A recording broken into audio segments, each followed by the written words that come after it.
네, 이원재 끝내주는 경제, 끝내주는 인터뷰 시간입니다. 오늘은 숫자하고 데이터를 통해서 총선을 읽어보도록 하겠습니다. 정한울 한국사람연구원 원장님 모시겠습니다. 안녕하세요. 안녕하세요. 네, 우리나라 대표적인 여론조사 전문가이신데 민심을 너무나 잘 읽으시고 그래서 모셨어요. 그렇게 오늘은 불러도 되는지 모르겠네요. 일단은 궁금한 거 먼저 좀 여쭤보고 싶은 게 있는데 총선 여론조사 너무 많이 나오잖아요. 우리 경제 프로그램이긴 한데 결국에는 총선 결과가 경제도 영향을 많이 미칠 거기 때문에 이거 어떻게 읽어야 되나 정말 고민인데 요즘 엇갈리는 조사 결과가 많이 언론에 보도가 돼서 어떻게 봐야 되는지 정말 고민입니다. 그러니까 그런 차이가 나타나는 주된 원인이 조사 방법에 따라서 응답자의 성향들의 좀 편향이나 이런 것들이 발생을 하거든요.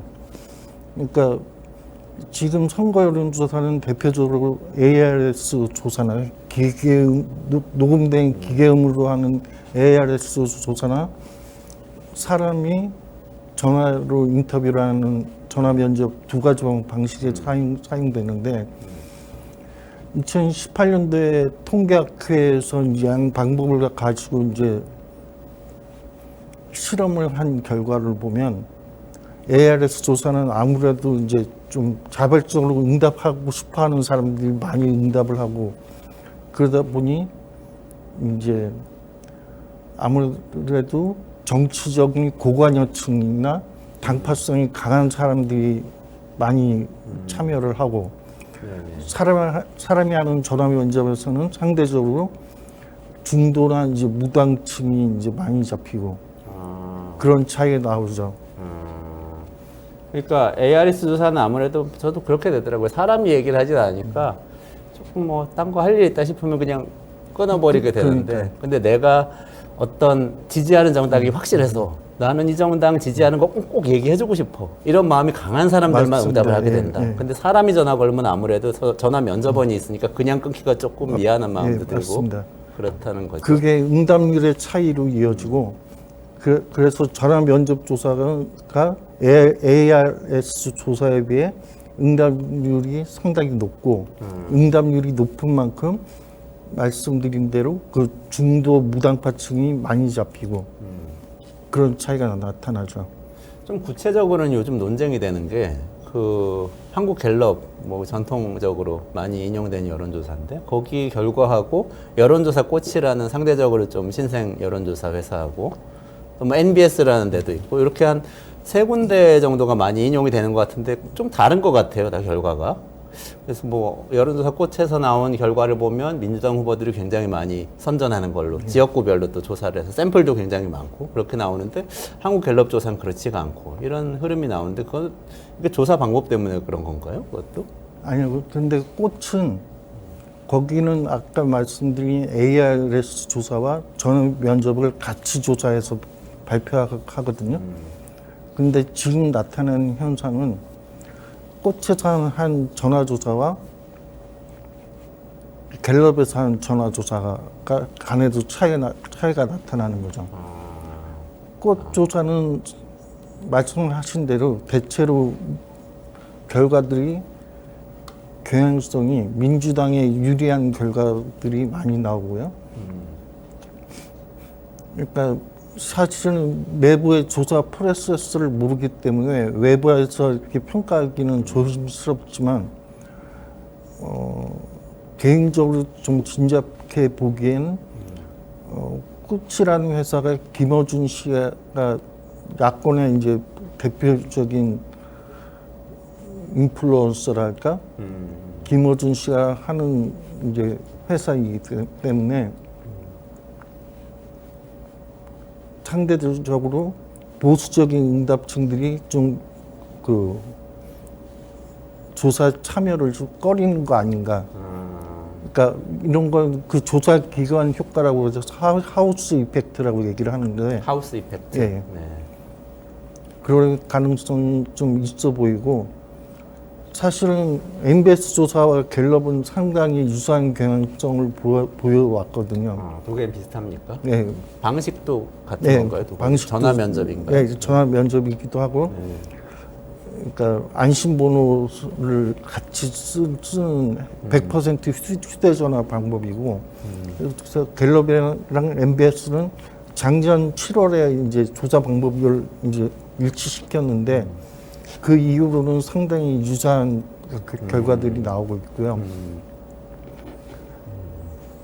지금 꽃 조사만 같은 전화 조사를 해도 상당히 차이를 보여주고 있는 것 같습니다.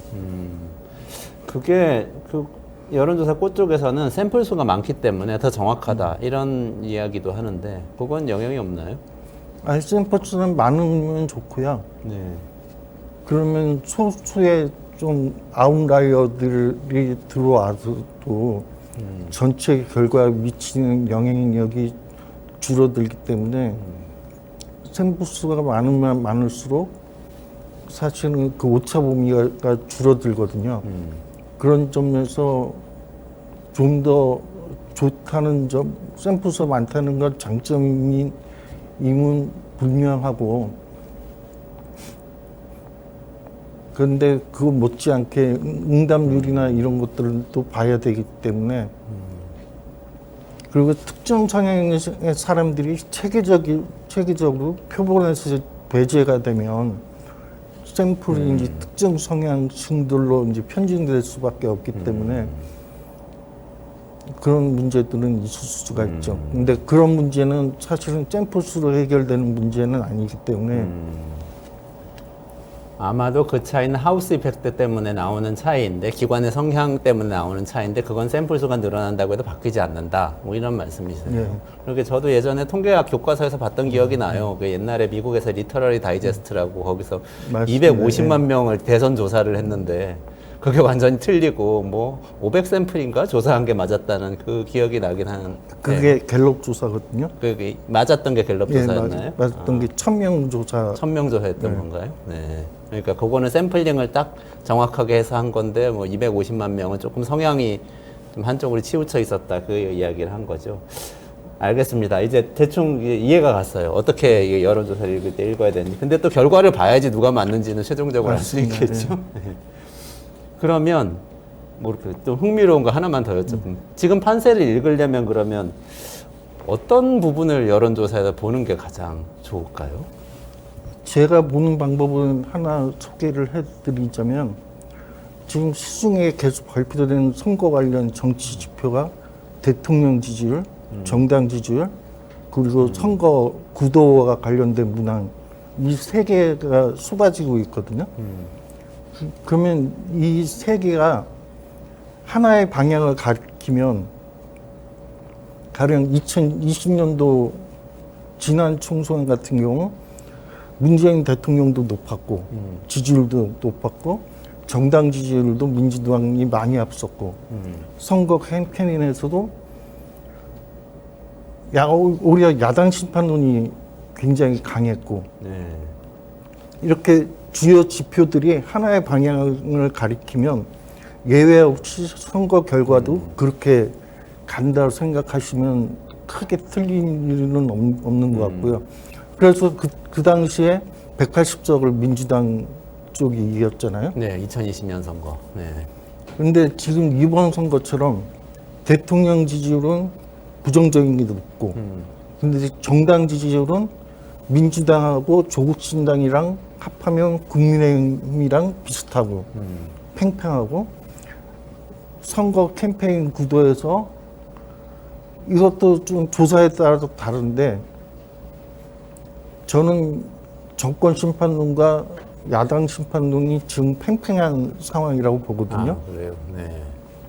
그러면 이걸 종합을 해보면 사실은 하나의 방향으로 쏠리지 않고 사실은 서로 충돌하는 상황이죠. 이럴 때는 상당히 이제 좀 경합적인 결과들이 나온다. 이게 충돌한다는 얘기면 사실은 유권자들 내에 태도 갈등이 있다는 거거든요. 대통령은 심판하고 싶은데 민주당을 찍어주기에는 좀 불안하거나 거부감이 있거나, 이런 게 충돌이 되면 어느 한쪽으로 확 쏠리지가 않죠. 그래서 그렇게 종합해서 이게 하나의 방향을 가리키느냐 아니면 서로 충돌해서 갈등이 있느냐. 그런 갈등이 있는 선거 결과들은 상당히 예측하기가 힘들죠. 왜냐하면 특히 그 중도나 무당파층들이 그런 갈등이 심하거든요. 그럼 굉장히 태도가 유동적이 된다는 얘기고, 그럼 작은 이슈나 작은 변수에도 상당히 큰 변화가 생길 가능성이 있거든요. 중도층이 실제로 지금 좀 유동적인 상황인가요? 중도층 지지율만 바로 이렇게 따로 볼 수가 있나요? 예, 이게 지금 화면에 나간 이게 MBS 조사에서 이제 중도층의 지지 정당 비율인데 작년 하반기에 막 무당표 비율이 굉장히 높았죠. 그래서 개혁신당이나 제3신당들이 뭔가 선전할 거다. 이제 그런 예상들을 했던 이유가 이 중도층 중에서 무당파가 많았거든요. 양당 지지를 흡수되지 못하는 사람들이. 1월 달까지도 그랬네요. 지지하는 네. 정당 없음이. 그러니까 중도층 중에서 지지하는 그렇죠. 정당 없는 사람이 42%나 그렇죠. 됐었다. 그러니까 이게 갈등하는 층들이 마음을 못 정하고 갈등하는 층들이 적게 많았다는 거고 이 사람들이 줄면서 사실은 2월 초까지는 한동훈 체제 이후에 국내인 지지율이 상승하고 그래서 이때 이번 선거 완전 국민의힘이 압승하는 거 아니냐 그런 우려들이 나왔던 거죠. 이때가 이제 민주당 공천 파동도 막 이제 나올 때라 그리고 그 이후에는 지금 무당파가 줄었지만 어느 한쪽으로 쏠리지 않고 유지되고 있는 그래서 저는 전체적으로 지금 이번 선거를 양 세력의 대결로 보면 유권자들 눈에는 상당히 이제 경합하는 구도로 보일 수밖에 없을 거다. 그렇군요. 그러면은 마음을 아직 정하지 않고 왔다 갔다 하는 유권자가 아직 많고 유동적인 상황이다. 어느 쪽이 이렇게 어느 쪽으로 쏠려 있다고 보기는 어려운 상황이다. 이런 판단이시네요. 전체적으로는. 네. 그러면 저는 또 궁금해지는 게 그 유권자들의 마음에는 한국 사람 연구원장님이시니까 한국 사람들의 마음에는 뭐가 영향을 미쳐요? 어떻게 그 사람들 마음 움직일 수 있어요? 그러니까 사람들의 투표 행태를 연구를 해보면 가장 큰 요인은 정당에 대한 태도. 네. 내가 어느 정당을 지지하는 사람인가. 이게 굉장히 강력하게 설명을 해주고요. 그리고 이제 총선이다 보니까 자기 지역구에 나오는 후보 인물 요인도 이제 작동을 하고 그리고 이제 나머지는 그 선거에서의 소위 말하는 이슈나 쟁점, 이슈나 공약 같은 정책이나 공약 같은 것들이 그러니까 실제 후보를 선택할 때 영향을 주는 걸로 나타나죠. 저희는 정책 공약에 사실 관심이 많은데 실제 이 경제를 움직이는 게 그거라고 생각하기 때문에 근데 실제로 그게 영향을 많이 주나요? 선거에서? 그게 항상 조금씩 회의적이에요. 이번에도 보니까 뭐 그렇지 않은 것 같고 별로 정책 논쟁이 별로 없잖아요. 정책 논쟁이 없어서 그렇죠. 그런데 그러니까 그런 걸 만들어내는 게 정당이나 후보들의 능력이라고 보거든요. 그러니까 지금 양당 모두 그런 사실은 저는 의지 문제라고 생각하는데 능력도 능력이지만 그걸 위해서 하겠다고 마음을 먹고 하면 정책적인 쟁점이 있죠. 지금도. 다른 예를 들면 국민의힘에서 김포시 서울 편입이나 네네네네. 이런 거 굉장히 사실은 큰 공약이죠. 큰 쟁점이고. 근데 사실은 그거와 관련돼서 논쟁이 벌어지지 않으니까 이게 네. 쟁점이 안 되는 거지. 그게 처음에 반짝하고 만 것 같아요. 그 얘기도. 그러니까. 근데 사실 언뜻 생각해도 굉장히 위험해 보이는데 네. 아니 한국은 뭐 지금 지방이 소멸된다, 수도권 집중 문제다라고 얘기를 하는데 오히려 반대로 지금 김포시 경기도에 있는 지역을 서울에 갖다 붙이겠다. 일반인들 생각에 사실은 논리적 모순이거든요. 네네네. 그러면 공격하는 쪽은 이걸 잡아서 이게 문제다라고 얘기를 하고 이렇게 하면 어떤 악영향이 생길 거다라는 걸 중심으로 공격을 하고 또 주장을 하려면 이렇게 하면 뭐가 좋아지고 이제 그런 부분에 대해서 이제 논쟁이 되고 설득을 해야 쟁점으로 붙어서 이제 실제 표로 이어질 텐데, 그러니까 지금 민주당의 아쉬운 점은 저는 모든 관심이 검찰 개혁 쪽에 맞춰지면서 이런 쪽에 공격 쟁점이나 이런 걸로 공격하는 것. 쉽게 얘기하면 민주당은 정권 심판론을 얘기를 하지만 검찰 심판론이고 사실상. 근데 저는 민주당이 좀 뭔가 유리해지려면 빨리 검찰 심판론을 해서 경제 심판론으로 좀 바뀌어야 된다. 그리고 선거 때 정책에 영향을 안 준다고 말씀하시지만 그런 얘기들이 제법 있지만, 근데 당장 저번 대선에서 더불어민주당이 총선 때 180을 했던 정당이 2년 만에 정권 교체를 당하는데 네. 부동산 정책이 실패를 빼고 설명할 수 있을까요?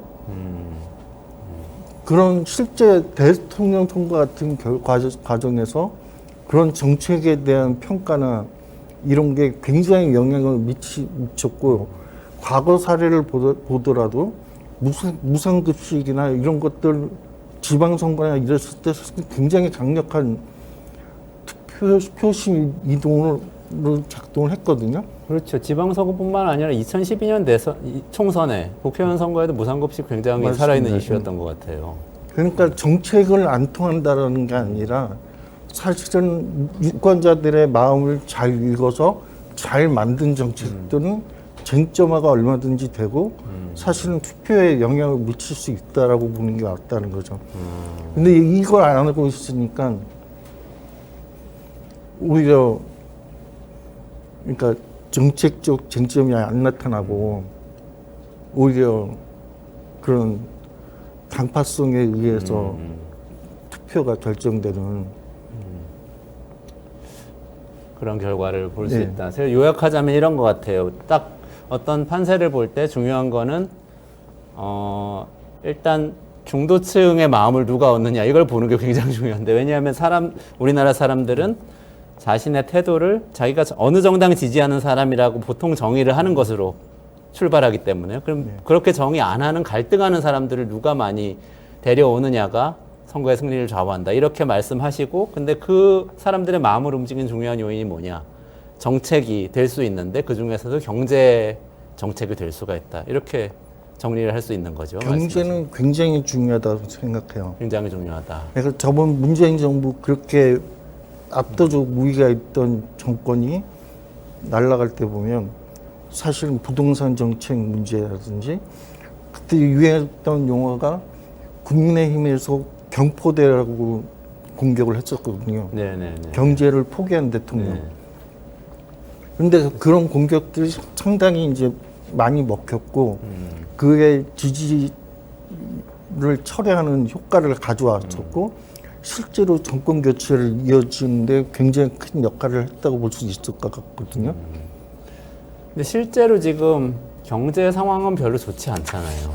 그리고 이번 정부의 경제 정책에 대해서도 많은 분들이 좀 불만이 많은 상태인 거는 맞는 거죠? 그렇죠. 이게 제가 2018년도부터 한국리서치 있을 때 국가 경제에 대한 체감도 조사를 한 거거든요. 아, 이게 밑으로가 마이너스 경제 수, 비교. 예. 네. 그래프 나오네요. 네. 밑으로 마이너스, 이 숫자 어떻게 나오는 거냐면 긍정적 평가 비율에서 부정적 평가 비율을 뺀 거예요. 아, 근데 네네. 그게 마이너스 80이라는 건 긍정 평가 10이면 부정평가가 90이었을 때 마이너스 80이 나오는 아, 거죠. 윤석열 정부 때는 엄청나게 낮네요. 그렇죠. 이게. 문재인 정부 때도 사실은 이 정도 나쁜 거 가지고 경제 위기론에 공격받고 그러면서 사실은 투페인트에 영향을 줘서 정권 교체를 당했는데 사실은 지금 윤석열 정부 들어와서 체감 경제 평가 결과는 같은 지금 문항으로 조사한 거거든요. 같은 방법으로. 쭉 이렇게 이어서 조사를 하신 네, 거군요. 매달 조사한 걸 네네네. 굉장히 지금 안 좋은 상황인데, 그러니까 사실은 저게 돼야 되는데, 지금 그래프는 한국일보 조사고요. 네네. 나빠지고 있다는 게 과반이 넘죠. 아, 그러네요. 네. 개선되고 있다가 24%, 나빠지고 있다가 50%. 그러니까 어쨌든 뭐 유권자들은 굉장히 경제를 안 좋게 생각하고 있고 실제 그렇게 체감하고 있다. 뭐 이런 상황인데. 그럼 유권자들이 기대하는 건 이렇게 나빠진 이유가 뭐고, 이게 누구 책임이고, 뭘 잘못했기 때문이고, 이제 뭘 해야 이게 나아질 수 있는 건가에 대한 뭔가 계획이나 평가나 이런 얘기를 듣고 싶어 하는 거죠. 네네네네. 나쁜 건 시민들이 스스로 느끼니까 물가를 봐도 느끼고 아까 이렇게 떨어진 거를 본인들이 대답한 거니까 실제로 나쁘다는 건 인지를 하겠죠.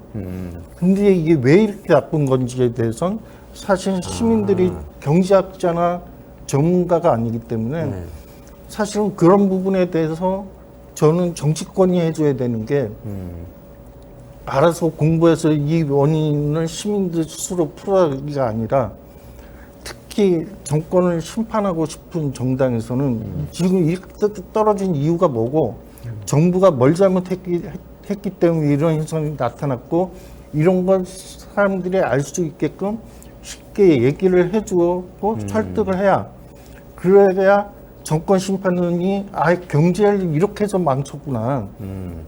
그게 이해가 돼야 심판론 쪽으로 아까 이제 경합해서 심판론 쪽으로 이렇게 갈 수가 있는데 지금 제가 보기엔 민주당이 이 점을 굉장히 간과하고 있어요. 지난 정부에서 이런 시기 때 보수 정당이 막 그런 걸 막 소득주도 성장은 뭐가 문제고 맞아요. 부동산 정책은 부동산은 뭐가 뭐가 문제고 엄청 네. 저는 전문가가 아닌데도 그때 이제 나왔던 얘기들 중에 기억나는 게 있어요. 가령 부동산 문제면 인풋하는 부분하고 아웃풋하는 부분이 있으면 사실은 둘 중에 한쪽을 풀어줘야 이게 통하는데 양도세도 맞아요. 잡고 보유세도 잡고 갖고 있어도 내야 되고 팔아도 네, 내야 네. 되고 너무 다 중과세 하니까. 그러니까 저 같은 비전문가도 알 수 있게끔 뭔가 이렇게 프레임을 만들어서 공격을 했고 그게 먹힌 거죠. 그래서 지금도 사실은 이건 국민들이 제일 듣고 싶어 하는 것 같아요. 지금 먼저 워낙 경제 체감도가 나쁘기 때문에 이게 왜 이렇게 나쁜 거죠? 거기서 윤석열 정부 책임이나 문제는 뭐지? 그럼 뭘 바꿔야 이게 좋아지지? 이런 얘기를 듣고 싶어 할 텐데 지금 한국에서 이런 얘기를 시민들한테 해주는 세력이 없죠. 그러니까 굉장히 답답한 거기다가 공천 과정에서 막 자기들끼리 싸우는 모습 이런 거 보면 그러니까 정권을 심판하고 싶어도 그게 민주당한테 쉽게 이전되지 못하는 주된 요인이 저는 여기에 있다. 그러네요. 그 점을 어쨌든 잘 설명해 주는 게 정치의 역할이다. 이런 말씀이신데 마지막으로 한 가지만 제가 좀 더 여쭤볼게요. 그런 부분 이렇게 체감 경제가 안 좋고 그러니까 윤석열 대통령이 계속 민생 토론회 하면서 지역마다 정책 이야기를 하잖아요. 그 부분은 좀 효과가 있을까요? 어떻게 보세요? 또 야당은 어떻게 대응할 수 있나요? 어쨌든 뭐 여당이니까 좀 프리미엄이 있는 거잖아요. 얘기하면 실제 실행할 것 같으니까.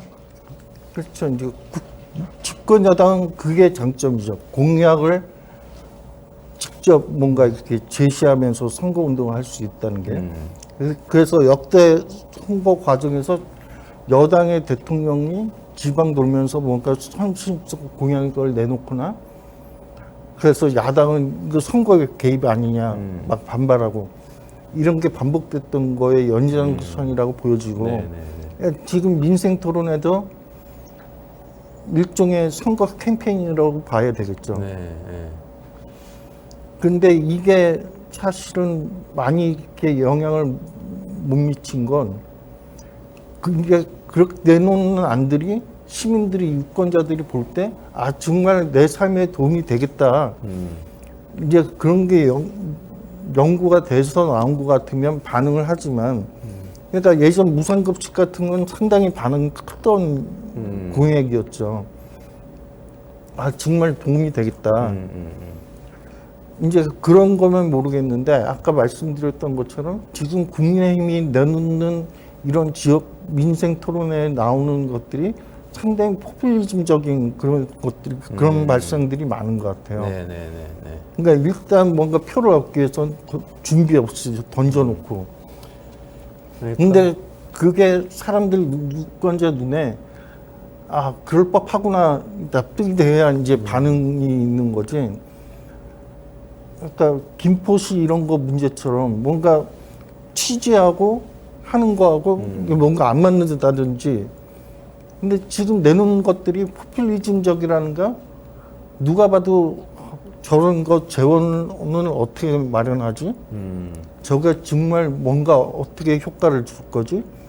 그러니까 이런 거에 대한 이제 뭔가 논리적인 근거나 이런 거 없을 때가 많고 그러면 시민들이 잘 설득이 안 되죠. 거기에 반응을 하지 않죠. 지금 보니까 민생 토론에는 잘 설득되지 않고 있는데 사실 뭐 야당이나 다른 정치인들이 그걸 충분히 효과적으로 비판하지 못하고 있다. 이런 말씀으로 저는 알아들었습니다. 실제로 진짜 좀 이전 선거들에 비해서 정책 논쟁이 너무 못한 것 같은데 특히 이제 경제 문제가 많기 때문에 뭐 예컨대 우리 지금 이슈가 되고 있는 과일값이나 물가 얘기 이런 것도 자세히 파고들면 정책을 대안까지 제시하면서 비판할 수 있는 여지가 많거든요. 그래서 경제를 다시 좀 선거의 초점으로 만들면 좋겠다. 이렇게 이 말씀하신 것으로 제가 알아듣고 오늘은 좀 정리를 해야 될 것 같아요. 시간 관계상. 네. 한국사람연구원의 정한울 원장님 모시고요. 총선에서 유권자 마음은 어떻게 움직이는가 좀 살펴봤습니다.